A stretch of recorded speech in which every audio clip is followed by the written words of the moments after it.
Gosselin Saint-Nicolas, votre spécialiste Jeep, sur la ligne de départ pour vous présenter Tuning Performance.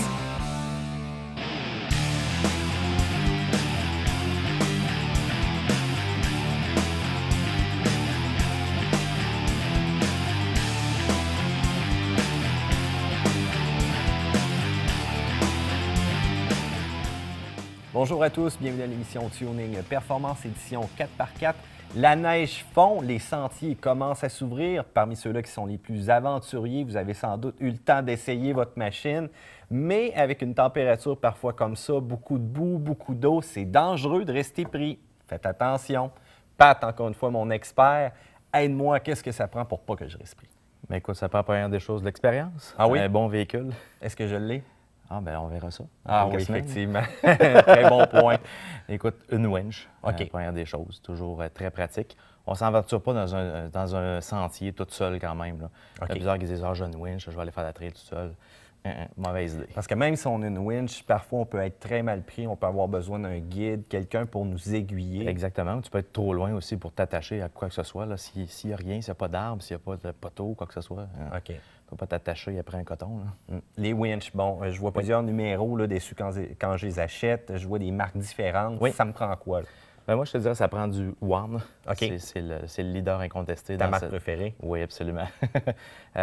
Pour un véhicule comme on a ici dans l'émission, une 8500 livres serait suffisant. 8500, oui, c'est quand même beaucoup. Oui, mais ça prend ça. OK. Idéalement, sur le véhicule, ici, on a une 9.5 XP. C'est une très haute gamme de Warn. On s'en rend compte aussi quand on voit d'autres marques. On rentre la câble, on tire, on voit tout de suite la différence entre Warn et les autres. OK. Là, tu me dis 8500 livres. Il me semble que c'est beaucoup par rapport au poids du véhicule, non? Bien, il faut que ça soit x2 le véhicule. x2? Oui. OK, absolument. parce que disons que je suis en angle, disons que je suis mal crocheté, autrement dit, suctionné accroché. aussi dans la boîte ou des trucs comme ça, là, c'est tirant beaucoup. Là. J'avais pas pensé à ça. Il y a des commandes extérieures, je pense, aussi qui se font pour ces treuils-là? Oui, tu as une commande qui vient d'origine, qu'on branche dans le treuil, qu'on va rentrer à l'intérieur. Ça, c'est la technologie un peu plus vieille, si on veut. Là. OK. Toutes les Warn viennent comme ça, mais on peut mettre une télécommande sans fil. Télécommande sans fil. Oui. D'accord. Donc, autrement dit, on sort à l'extérieur. Bien là, bien entendu, c'est par quelqu'un qui conduit. Oui, là. absolument. Tu n'as pas le choix. Là. De OK. toute façon, l'avantage de ça, c'est que justement, tu évites le fil qui passe un petit peu partout, la manette qui traîne dans le véhicule. Donc, télécommande sans fil. Le petit côté négatif de ça, c'est qu'il y a un petit lag. Un petit lag. Tu pèses sur le piton, puis il y a peut-être une demi-seconde entre la réaction. Il y a ça qu'il faut s'habituer, tout simplement. Est-ce que la distance aussi va jouer un certain rôle? Disons que je suis très éloigné. Oui, mais c'est ça, mais de toute façon, on va l'utiliser près du véhicule. Là. OK. On remonte toujours le plus près possible. Exactement. D'autres accessoires très intéressants? D'autres accessoires, high lift jack. OK. On arrive dans un sentier, on tombe sur une grosse roche, on y est mal foutu. Qu'est-ce qu'on fait? Il faut craquer le véhicule. Un véhicule comme on a ici en arrière, on ne peut pas craquer ça un petit jack d'origine, si on veut. Oui. Ça ressemble un peu au gars qui était mal pris. J'ai posé une vidéo sur Facebook dernièrement où ce qui était vraiment à côté la roche en dessous, fait que ça y aurait été utile pour lui. Absolument. Donc, on peut se prendre après les rock sliders, le truc là, qui protège le véhicule, ou un bumper en avant sur les manilles.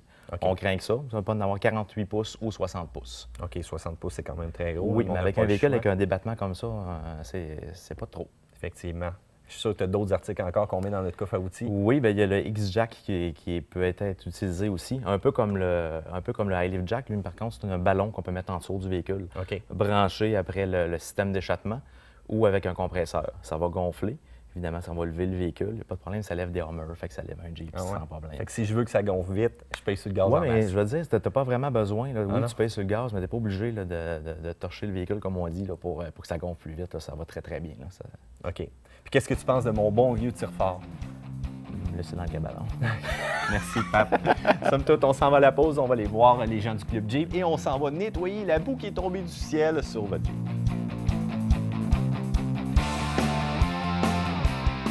Certains outils seront nécessaires en situation d'enlisement. Ces outils sont soit une corde, une strap ou bien le treuil. La différence entre tous ces outils, c'est bien sûr les degrés de facteur d'élasticité. Si on regarde une corde de 3 torons qui est préconisée au niveau du Club Jeep Aventure, cette corde, lorsque les deux véhicules seront tirés l'un à l'autre, empêchera d'avoir des bris majeurs et le coup sera plus adouci. Au niveau des straps de nylon, comme qu'on a ici de la compagnie Rocket Ridge, Le degré d'élasticité est beaucoup moindre, mais toujours pratique lorsqu'on aura un véhicule enlisé ou en panne pour pouvoir le sortir du sentier. Et finalement, nous avons le treuil de différentes capacités, 8000, 8500 ou 9000 livres, pour des situations vraiment extrêmes.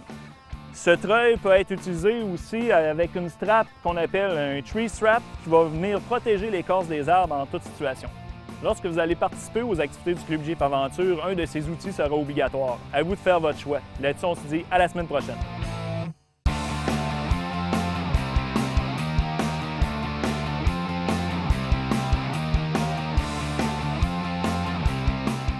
Un sujet qu'on a souvent vu à quelques reprises, les fameuses cires. Cependant, c'est vraiment l'étape la plus importante dans la vie de votre véhicule, dans l'entretien de votre véhicule, pour protéger, pour prolonger sa durée de vie et surtout son éclat. Richard, je pense que je vais te poser une question qui doit arriver à plusieurs fois au comptoir. Pourquoi je prendrais ta cire? Pourquoi ta Silverwax à toi? Bien, il faut au départ savoir la chose la plus importante, tu le disais tantôt d'entrée, c'est qu'il faut sceller sa peinture. Il faut absolument poser quelque chose qui va tenir puis qui va garder la couleur. Le Silverwax 55, c'est un produit qui est complet. C'est pour ça justement que c'est elle qu'on recommande, c'est elle qui va durer longtemps. Elle a des particularités que plusieurs n'ont pas. OK, Elle, premièrement, elle a des scellants. Les scellants à l'intérieur, c'est des polymères. Il y a deux polymères combinés qui, ensemble, vont venir dur. Ça va quasiment être du vernis. Carrément. Donc, c'est ça qui protège, autrement dit. C'est la couche protectrice. C'est la chose la plus importante. C'est elle qui va faire en sorte que ta couleur, qu'il soit noir, qu'il soit rouge, qu'il soit blanc, va garder sa couleur. Il va protéger des retombées industrielles. Il va réellement la sceller. Normalement, une voiture neuve ou une voiture que tu viens d'acheter, tu fais ça. Tu poses une couche, puis... Parce qu'il y en a plusieurs qui nous disent non, c'est pas nécessaire, on attend quelques temps. Mais toi, tu recommandes vraiment, dès qu'on a un véhicule, dès qu'il est neuf, dès qu'il est dans le cours, on applique une cire. Il faut le faire tout de suite. Il faut le faire tout de suite, que ce soit l'hiver, que ce soit l'été, trouvez-vous une place pour l'appliquer. Mais sinon, on va venir tout de suite avec des cheveux d'ange. Ouais. Tout de suite, on va commencer à se faire sandblaster par la route, ce qui enlève la cire, ce qui enlève tous les scellants. Et puis, c'est ça qui est le plus important. J'ai remarqué une chose aussi, les peintures de nos jours, de nos véhicules, même s'il est neuf, qui ont l'air plus fragiles. Oui, ils sont effectivement plus fragiles. On le voit tout de suite, les clear ou les base coat, ils vont graffiner beaucoup plus facilement, sont beaucoup plus molles. Mais justement, avec la 55, ce qui est intéressant, c'est qu'on a, comme je disais tantôt, deux scellants. OK. On a deux silicones en plus à l'intérieur qui vont le protéger des intempéries. Et en plus, on a le fameux Carnauba. Tout le monde dit « Ah, c'est du Carnauba, ouais. du Carnauba ». Carnauba, dans une cire, c'est ce qu'il y a de moins important. Ça paraît bizarre à dire parce que tout le monde marque en gros 100% pur Carnauba. Mais le Carnauba, c'est mou. Comme je disais, c'est la première chose qui va partir. Ça va donner ça, de la brillance, puis ça va donner ce qu'on appelle nous, de la vitre ou de la profondeur à la cire. Fait que sur le coup, quand tu le poses, une cire avec un produit avec beaucoup de cire, tu vas faire « wow ». C'est de l'éclat, là. C'est de l'éclat, mais ça ne dure pas. Le plus important, c'est les scellants. Et dans 55, il y en a, puis il y en a beaucoup. Et en plus, il y a des agents nettoyants. Les agents nettoyants, eux autres, ils ont un rôle important quand ta voiture commence à avoir roulé un petit peu, avoir du millage. C'est pour diminuer les cheveux d'ange et nettoyer la peinture. Bon, bien là, avec une formule aussi complète comme ça, comment qu'on l'applique maintenant? Exactement. Ça fait partie aussi quand on veut diminuer nos cheveux d'ange parce qu'on ne les enlèvera pas au complet. À ce moment-là, la 55, il faut la poser avec un orbital idéalement. On en a deux ici, là, présentement. Oui. Il y en a une plus petite. Quand tu dis orbital, c'est vraiment le mouvement d'orbite là, que l'outil va nous donner. Normalement, un orbital va tourner à peu près 450 tours minute, puis va orbiter là, beaucoup. Là, je ne peux pas dire le mouvement d'oscillation, mais ça va comme briser le cheveu d'ange qu'on a sur la voiture. Ça va nettoyer en même temps, et puis ça va faire la job. J'ai amené un outil que je voudrais qu'on parle 2 secondes. OK. C'est un buffer. Ne jamais poser de cire avec ça, ne jamais enlever de cire avec ça. C'est pour ça que je l'ai amené. C'est fait pour faire un compound, enlever des graphines profondes et ça doit être utilisé par un C'est professionnel. à cause du mouvement aussi? Ah, on va faire plein de... Nous autres, on appelle ça de la wave dans le métier. On va faire comme des vagues sur notre voiture, puis il n'y a rien à faire. Ça va prendre un professionnel pour enlever ça. Puis quand on a une voiture noire au soleil, je te le dis tout de suite, c'est pas beau à voir. Non. Il y en a qui ont fait des histoires d'horreur avec ça. Fait une orbitale. OK. Maintenant, un autre petit truc qui est important, c'est de poser la cire avec ça. Quand vous recevez votre machine, bien souvent, vous avez 3 types de tampons. Une genre c'est pas une rétine, ça, c'est quoi, Non, ça, exactement? c'est comme une laine un petit peu. On a comme un petit coton fin. Ça, ne jamais prendre ça. Qu'est-ce qui se passe si on prend ça? On va graffiner, on va faire de la wave, qu'on appelle. OK. Carrément, Donc, c'est trop mince. d'un tampon de rétine, vraiment comme ça, là? La rétine, on l'utilise pour la poser et pour l'enlever si on veut l'enlever. Mais pour l'enlever, on n'a pas besoin. Le plus important entre les deux, c'est de la poser avec la machine. Puis après ça, on peut tout simplement l'enlever avec une microfibre. Qu'est-ce que tu penses aussi des tampons là, qui sont comme en foam, là, comme en mousse? La mousse, ça peut faire aussi. Si la mousse est relativement pas dure, ça fait un job aussi. Mais c'est rare qu'on trouve ça. La majorité sont faites toujours avec comme une ratine. Prenez ça, quand vous achetez une machine, achetez-vous toujours des rechanges, parce que bien souvent, elle vient pleine quand on travaille. Fait que 2-3 rechanges, on est correct pour la poser. En terminant, Richard, peux-tu nous donner quelques trucs pour l'application? Très, très simple. On prend Silverox 55, on l'applique sur le tampon, on l'applique à la grandeur du véhicule, on fait le découpage avec un petit applicateur, contour de porte, on laisse chasser 20 à 30 minutes. Puis après ça, simplement une microfibre, puis c'est tout. On enlève ça toujours juste avec des microfibres. Bon, bien excellent. Si nos auditeurs ont des questions, on passe te voir sur ML chez GNX. Oui, on a des spécialistes qui vont répondre à leurs questions. Merci, Richard. À plaisir.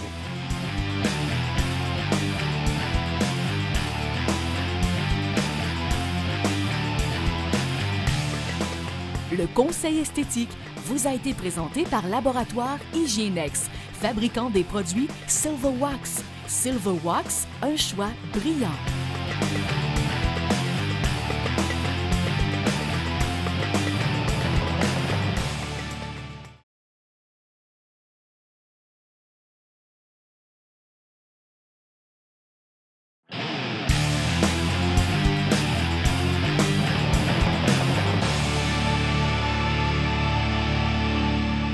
Lorsqu'on met des gros pneus sur un Jeep, effectivement, ça joue sur l'odomètre, voire même notre compteur de vitesse. Ça ne reflète pas nécessairement la réalité. Aujourd'hui, avec l'électronique, il y a une possibilité de reprogrammer. C'est très facile. Yves, avec ce que tu tiens entre les mains. Oui, facile avec une bonne compagnie qui est AEV. Entre autres, ils sont les concepteurs du fameux TJ qu'on appelle le Brut. Ils sont performants, alors GR Suspension les propose. AEV, c'est évident que tout change avec la grandeur de mes pneus. Notamment la vitesse, oui. C'est important de savoir qu'on est à 100 km et non pas à 92. Alors, l'odomètre est un facteur très important. Et aussi, il faut bien comprendre que lorsque j'aurai 100 000 km de parcouru, que ce soit bel et bien le véritable kilométrage. Effectivement. Alors, on va réinitialiser avec exactitude tous les paramètres de notre Rubicon, en ce qui nous intéresse, avec ce petit appareil-là qui se branche très facilement.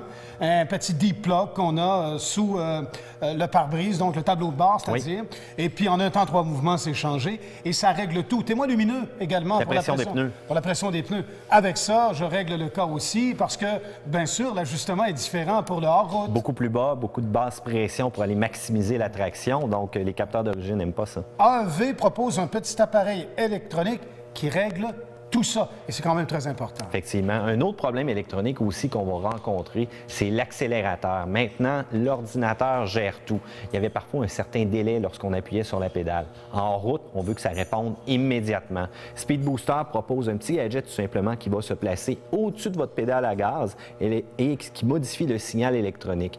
Il y a 3 présélections, donc le mode fermé tout simplement, on roule en mode d'origine.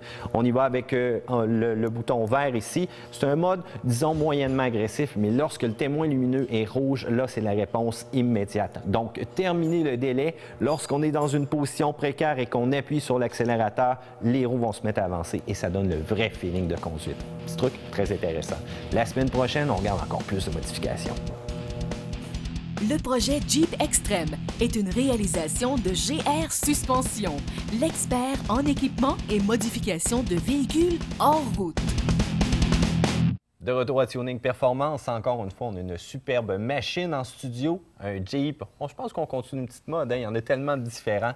Ce Jeep-là appartient spécifiquement à David Lagrange. Patrick, parle-nous un petit peu de ce qu'il y en a derrière. On a un beau Rubicon 2003, monté sur le 35 pouces de pneu crawler, BF Goodrich, qui était un très bon choix.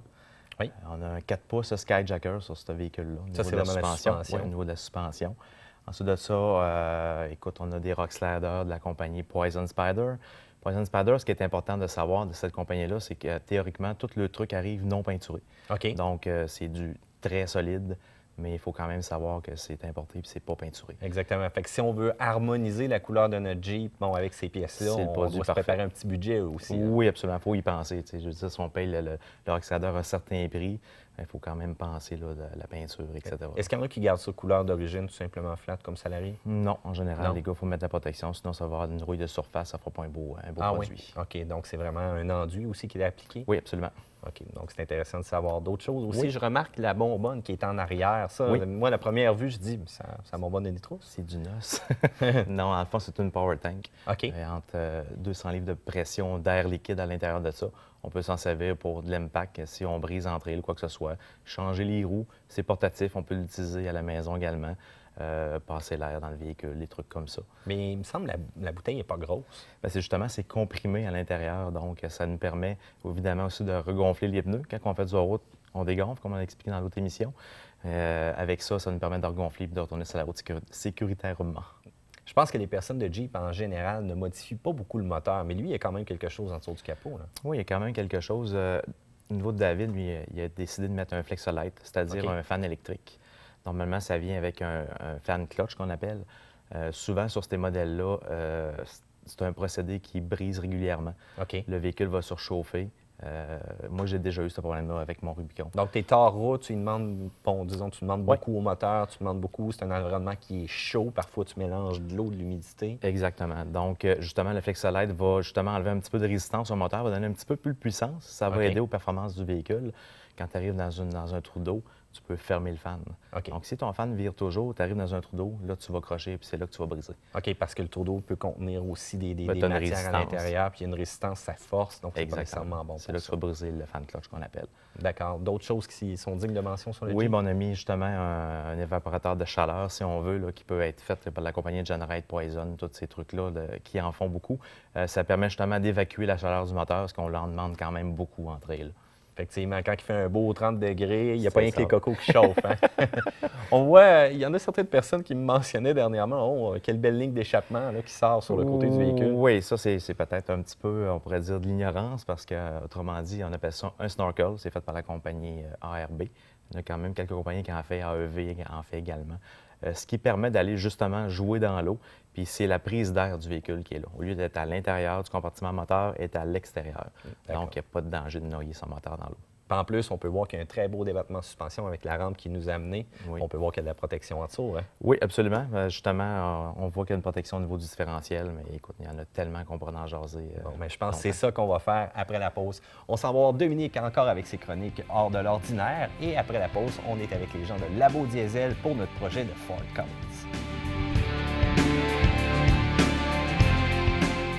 Alors cette semaine, je vous parle de jeux vidéo après la désastreuse sortie du fameux 4x4 Hummer que la compagnie russe 1C Avalon nous avait inventé. Il vient de sortir le Off-Road Drive. C'est un simulateur, bien sûr, de Jeep, de Toyota, de Nissan, de camions. Les pistes sont des pistes boueuses, des pistes de sable, de désert, des pistes rocailleuses. Également prévu aussi sur le Xbox 360 Off-Road Drive, me semble un peu en retrait avec les textures, mais bonne surprise en revanche, les tracés sont nombreux et variés. Et avec bonheur, l'aspect de la simulation conduite se rapproche vraiment de ce qu'on rencontre en off-road.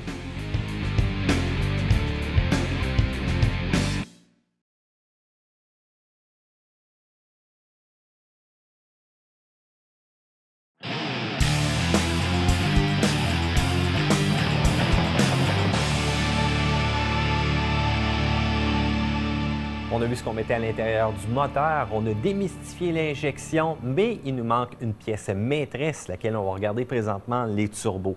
François, bon, on regarde celui-là. Celui-là, c'est d'origine en partant. Ça, c'est ce qu'on retrouve présentement dans notre setup, dans notre Ford. C'est quoi les différences majeures?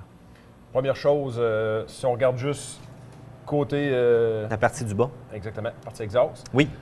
juste à l'œil, on peut voir tout de suite que c'est beaucoup plus gros, meilleur flow d'air pour diminuer la température d'exhaust. Après ça, le turbo d'origine, il y a une Westgate pour limiter le boost. OK.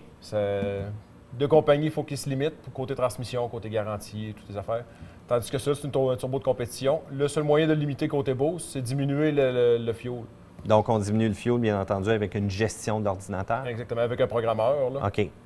Puis en même temps, ça diminue notre température d'exhaust. Fait qu'on a plus de boost. L'avantage de ce qu'il y a présentement sur ce véhicule-là, le turbo, la série Aurora 3000, c'est qu'il y a moins de lag que le turbo d'origine. Il y a plus de haute que le turbo d'origine. Donc, s'il y a affaire à travailler, c'est plus performant. S'il y a d'affaires à compétition, aussi plus performant. Là, j'ai de la misère à voir pourquoi je remettrais un turbo d'origine d'abord dans mon Cummins. Là, j'irais tout de suite avec ça, puis j'aurais bien plus de fun. Oui, exactement. D'accord. Si on passe à un petit setup un petit peu plus extrême, tu m'as parlé de Twin Turbo.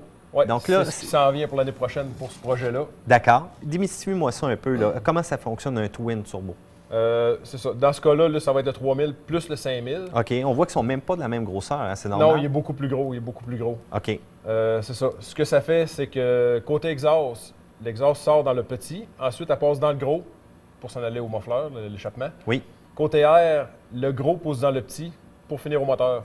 Ce que ça fait, c'est un setup compound qu'on appelle, un setup comme celui-là, c'est que les deux turbos s'additionnent. Si le petit pousse une quarantaine de livres de boost, le deuxième un 30 livres de boost, on se ramasse avec 70 livres de boost. OK. Puis le gros avantage d'un twin, c'est que tu n'as pas de lag, tu as le même lag que le petit, mais tu as plus de haute encore que juste le gros. Parce que si on aurait juste mis le gros en tant que tel, quand on viendrait pour décoller avec une charge, voire même une lumière, on attendrait vraiment qu'il se passe quelque chose. Non, c'est terrible. C'est dangereux pour le moteur d'ailleurs, trop de chaleur d'exhaust. Tandis qu'avec un setup comme ça, c'est vraiment le meilleur de deux mondes. Mais je pense que tu ne recommandes pas de mettre un gros turbo tout de suite sans, comme tu me dis, avoir modifié les internes. Parce que si on pense juste aux gaskettes, ça peut être très fatal. Oui, c'est ça. Un setup, il y a moyen de limiter le boost avec un twin à 50 livres si quelqu'un ne veut pas avoir des firings. Sauf que c'est une dépense à peu près inutile. Un simple comme ça va faire très bien le travail.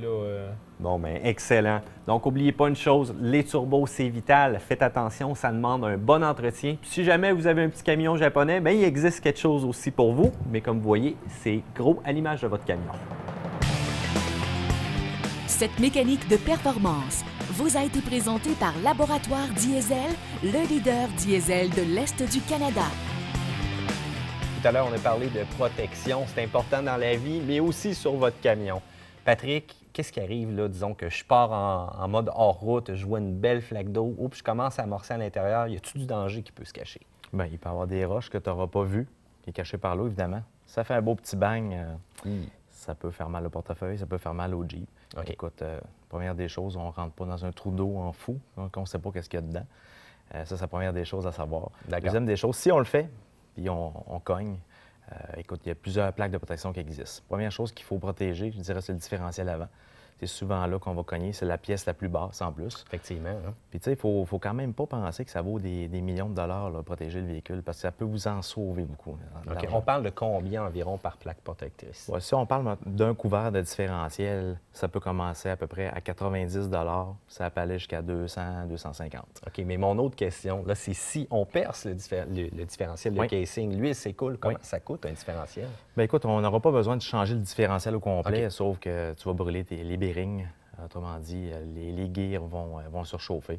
Là, c'est un petit peu moins drôle. Là. Donc, autrement dit, c'est plusieurs heures de travail aussi pour tout défaire ça, désassembler, réassembler, permettre ça de fonctionner. Ça ne nous tente pas. Non, effectivement. Poser un couvert de différentiel, c'est pas vraiment long. Bien que c'est pas esthétique, c'est important. Mais c'est encore drôle, l'esthétique. ARB en fait un très beau et un très solide aussi. Moi, c'est mon préféré.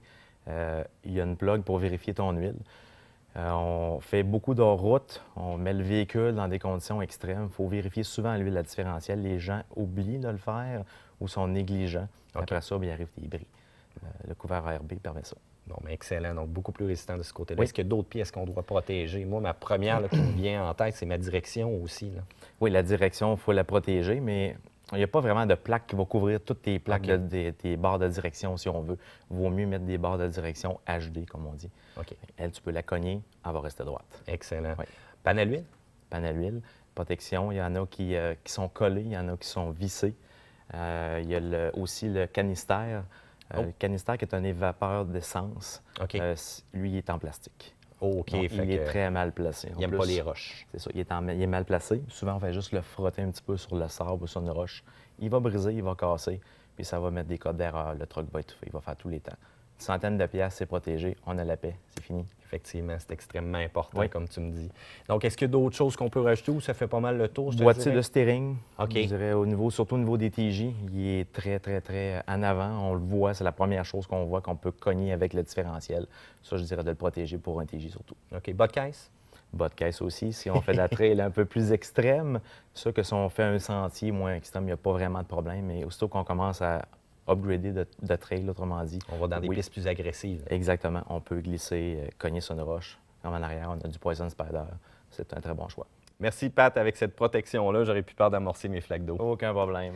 Donc, pour nous, c'est déjà la fin. On vous a donné une tonne de trucs encore à cette émission-là. Profitez-en, utilisez-les, pratiquez-vous. Et mesdames, si vous voyez David, faites-lui salut sur la route. De la part de toute l'équipe de Tuning Performance, on se dit à la semaine prochaine.